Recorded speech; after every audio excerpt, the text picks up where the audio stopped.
Gente, bom dia, boa tarde, boa noite. Bom, agora vamos aqui a mais uma aulinha, nossa mini aula desse cursinho, né, de revisões, que é aquele que vai tratar das grandes aulas. E nós começamos no processo de trabalho dizendo o seguinte, que as decisões interlocutórias no processo de trabalho, elas são irrecorríveis de imediato. Decisão interlocutória é aquela que vai até a audiência ali, né?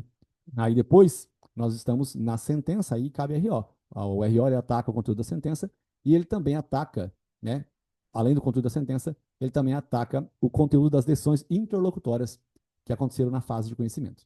Tá bom? Lembrando que lá no processo civil, cabe agravo de instrumento das decisões interlocutórias. No processo de trabalho, o agravo de instrumento não tem essa função aqui. Tá bom?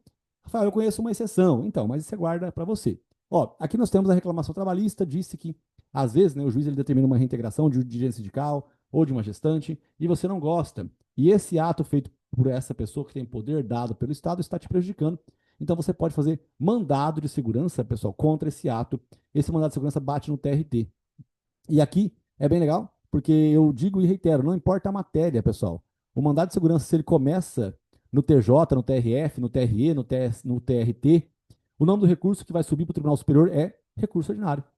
Tá bom? Então, lá no processo de trabalho, processo civil, no processo penal, no direito constitucional, administrativo, tributário, se você faz um mandado de segurança habeas corpus ou habeas data no TJ, TRF, TRT, TRE, o nome do recurso que vai para cima para o TSE, para o STJ ou para o TST é recurso ordinário. Tá bom? Não podemos esquecer disso. E aí nós viemos para cá de novo na regra. A regra é o seguinte, né? A regra é RO do juiz para o TRT. E do TRT para o TST é recurso de revista. Dentro do TST, quando o teu recurso de revista chega lá, ele vai chegar e vai cair numa turma. Essa turma, pessoal, ela pode ser desfavorável aos seus interesses. Então aí você vai fazer o quê?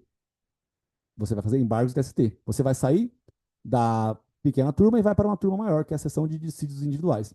Então esse é o embargo que você faz dentro do TST, os embargos de divergência. Tá bom? Só reiterando aqui, então, olha só. Você tem aqui o processo de conhecimento, reclamação trabalhista, na vara do trabalho, o servidor encaminha para o reclamado, pressupõe que o reclamado tenha tido ciência do processo em 48 horas, tá? Aí ele designa a audiência pelo menos 5 dias depois que o reclamado teve ciência de que existe processo contra ele. Aí nós vamos para a sentença, RO, RR e embargos no TST, tá bom?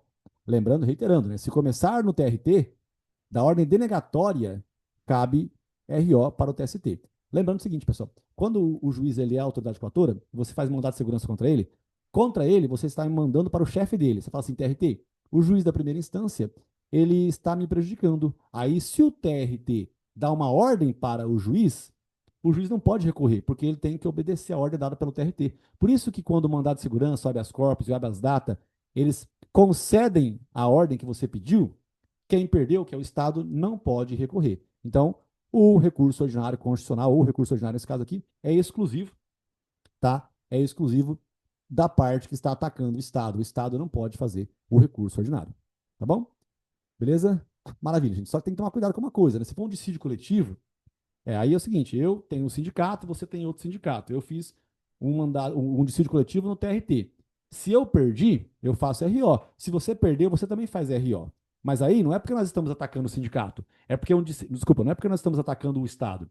É porque é um dissídio coletivo que tem sindicato contra sindicato, empresas contra empresas. Aí uma das duas vai perder. E aí quem perder faz RO. Quando eu disse que não cabe RO do TRT para o TST, é o juiz ou o auditor fiscal que não pode fazer o RO. Mas se forem particulares, pessoas jurídicas de direito privado, elas podem recorrer sim para o TRT, sem problema nenhum. Tá bom? Beleza? Bom, vamos lá. Gente, depois eu trouxe aqui a baia, falei, gente, ó, lembrando que a competência, ela existe para facilitar, né, o julgamento. Então, no processo civil, você não leva em consideração quem que é a parte mais frágil, você leva em consideração aquela situação que vai mais facilitar a resolução do conflito, tá bom? Assim como no processo de trabalho. Você vai julgar o caso no local da prestação de serviço, que é o local mais fácil para a resolução do conflito.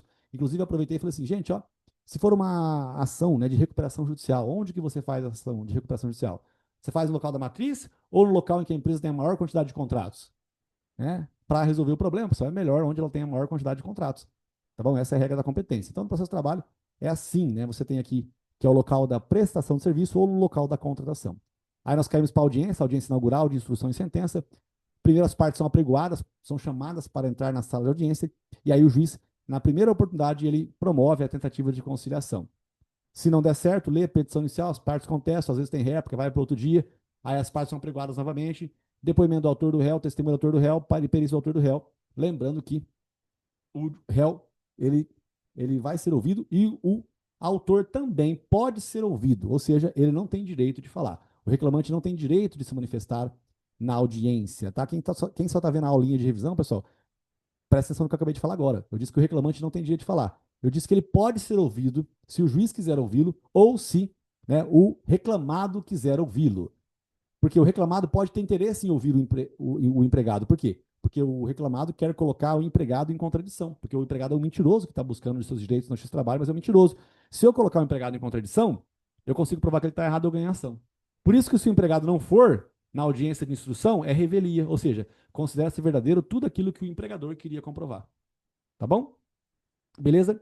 Gente, aqui tem esse quadrinho que eu acho muito importante, né? Na audiência inaugural, se o reclamante não vai, arquiva. Se o reclamado não vai, revelia. Se ambos não vão, arquiva. Por quê? Porque se ambos não forem, é porque o reclamante também não foi. Então ele não quer processo, então arquiva. A instrução, né? Na audiência de instrução, se ambos faltarem, o juiz julga. Porque o depoimento tanto do reclamante quanto do reclamado é somente uma instrução, uma prova para o juiz analisar o caso, melhor dizendo, né? E aí julgar. Só que se o reclamante falta sozinho, aí é revelia. Se o reclamado falta sozinho, também é revelia. Só que tem uma coisa bem interessante, né? A revelia é o nome da punição que se dá por conta da confissão ficta, né? Tudo se pressupõe verdadeiro alegado pela outra parte. Então, se você não for, o que a outra parte dizer é considerado verdadeiro. Mas o juiz não pode desconsiderar aquilo que já foi juntado previamente nos autos. Por isso que a confissão ficta, ela pode ser confrontada com a prova pré-constituída nos autos. Imagina que o reclamante pediu ali 7 horas extras por dia, 5 horas extras por dia. E o reclamado faltou, mas ele levou, pelo seu advogado, ele levou o quê? Ele levou o cartão de ponto. No cartão de ponto está escrito lá que o cara fazia no máximo 40 minutos de horas extras por dia. Tá? Então o juiz não pode aplicar a revelia, ele tem que confrontar essa confissão ficta com aquilo que realmente existe nos autos, que é uma prova bem concreta de que o cara não fazia 7 horas extras por dia. Tá bem? Bem, depois nós vimos aqui ali no tempo do processo mais uma vez, né, gente? E aí eu deixei aqui em branco o pedacinho, né, que tinha o nome de um recurso que eu não queria falar naquela hora. Eu disse que chega na sentença, se faz RO. Se o RO não sobe, cabe o quê? Agravo de instrumento. E se nem assim sobe, cabe mandado de segurança. É que o aluno perguntou assim, Rafa, o mandado de segurança só cabe aqui na fase de instrução? Não. É possível também que você faça o mandado de segurança para buscar o seu direito ao duplo grau de jurisdição. Tá bem? Beleza? Gente, aí depois eu estava dizendo que é possível iniciar uma execução provisória, ou seja, no processo do trabalho, se você ganha, você pode dar início à execução. E se você perder, fique esperto que você tem que recorrer, mas cuidar da execução também. Você sobe com o recurso, mas vai cuidando da execução, porque a execução ela vai prosseguir. Ela vai até os atos de constrição, vai até penhorar os seus bens, mas não pode vender os seus bens. Só vai vender os seus bens depois que você perder definitivamente lá em cima, tá? Aí aquela execução provisória, ela acaba se tornando definitiva depois do trânsito julgado. Bom, então a execução é um caminho, né, de busca pela satisfação do credor. Então aí o próprio credor ele pode fazer os cálculos, ou o devedor, ou o serventuário da justiça, o setor calculista da vara do trabalho, pode fazer os cálculos, cálculo, arbitramento ou artigos. As partes têm que se manifestar em 8 dias sobre os cálculos, sob pena de preclusão. O que é preclusão? É a impossibilidade de se manifestar sobre os cálculos de novo no futuro. Então é aqui, nesse prazo que tanto o exequente quanto o executado, eles têm que se manifestar. Tá bom? O que é se manifestar? É não concordar com os cálculos, é se insurgir contra os cálculos, é ir contra os cálculos. Aí nós temos o quê? A homologação dos cálculos feita pelo juiz, que tem o nome Lazarento de Ruim, né? Que é a sentença de liquidação. Da sentença de liquidação vai sair o mandado de citação para a parte pagar, se pagar acabou, ou para a parte garantir o juízo. Lembrando que garantir o juízo é uma forma de você colocar dinheiro em juízo para você não ficar só protelando, né, a execução. Olha só, é importante, garantir o juízo é colocar o valor integral da dívida. Tanto é que se você deve 100 mil reais e a sua casa penhorada, bem único de família, custa 70 mil reais, você não garantiu o juízo. Você não pode fazer embargo de execução. Você pode fazer o quê? Exceção de pré-executividade. Mas embargo de execução você não pode fazer. Tá bom? Então aqui é muito interessante isso daqui, mais uma vez, né? Olha só, você pode fazer embargo de execução ou embargo terceiro se você garantiu integralmente o juízo. Como é que você garante o juízo? Por meio de um bem que foi penhorado ou por meio de fiança bancária ou seguro garantia judicial. A fiança bancária é porque o banco vai estar garantindo você. Você fez um contrato com o banco. O seguro garantia judicial, você fez como se fosse um seguro de carro. né? Você buscou uma empresa gigantesca aí, você paga um valor por ela, e se você sofrer uma reclamação trabalhista, ela vai ali arcar com os custos, pelo menos da garantia do juízo. Tá bom? Bom, gente, depois nós vimos aqui, né, que das decisões dadas na execução cabe agravo de petição. Olha só, o credor ele também faz uma manifestação em peça na fase de execução, que é a impugnação à sentença de liquidação. Ó, ele fez uma manifestação antes da sentença de liquidação e ele faz depois também que o bem foi necessariamente penhorado. Então tem a impugnação do credor e tem o embargo de terceiro ou embargo de execução do devedor, ou a exceção de pré-executividade do devedor. Em todas essas condições, em todas essas circunstâncias, cabe agravo de petição. Olha só, né? De toda e qualquer decisão na fase de execução, cabe agravo de petição, agravo de petição, agravo de petição. Certo? Então, olha só. O exequente, ele pode fazer impugnação àqueles cálculos. O embargo, o executado pode fazer impugnação àqueles cálculos, certo? Eles podem fazer, desde que eles tenham feito aquela hora que eles tinham que ter feito lá em 8 dias. Se não fizeram, aqui no futuro eles não podem mais dizer que os cálculos estão abusivos ou que estão ínfimos. Ele não mais pode se manifestar. Depois, gente, eu voltei aqui e trouxe para vocês a lógica do agravo de instrumento no processo de trabalho. A única função do agravo de instrumento no processo de trabalho é levar, né, aquele teu caso para uma segunda opinião, uma segunda chance. Lembrando que negou o segmento, aqui nesse nosso caso, cabe agravo de instrumento. Negou o segmento é porque não remeteu, não enviou para, né, o Tribunal Regional do Trabalho para ele analisar a causa. Aí eu acabei comparando, né, com outras matérias, com o processo civil. No processo civil não existe esse juízo de admissibilidade. No processo de trabalho tem sim. E no processo penal também tem. Tá? Se não sobe, cabe recurso em sentido estrito. No processo de trabalho, se não sobe, cabe agravo de instrumento. No processo civil, tem que subir. E se não subir, Rafael? Se não subir, cabe reclamação. Para quê? Para preservar a competência do tribunal. Tá bom?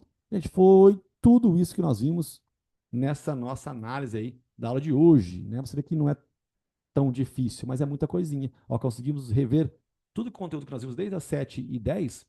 Agora vimos, ó, em 14 e 15 minutos o mesmo conteúdinho. Tá? Eu sei que é muita coisa. Tá faltando a revisão de ontem, né, pessoal? A revisão de quarta-feira eu mandei no grupo, tá faltando a revisão de ontem. Mas o conteúdo escrito, pessoal, da aula de ontem eu já tinha mandado, mandei hoje, mandei as questões também. Não deixa de ler, pessoal, esse pelo menos do de ontem, porque tem processo civil. Tá bom? Vamos que vamos. Foco, força e fé, fala depois de muito estudo.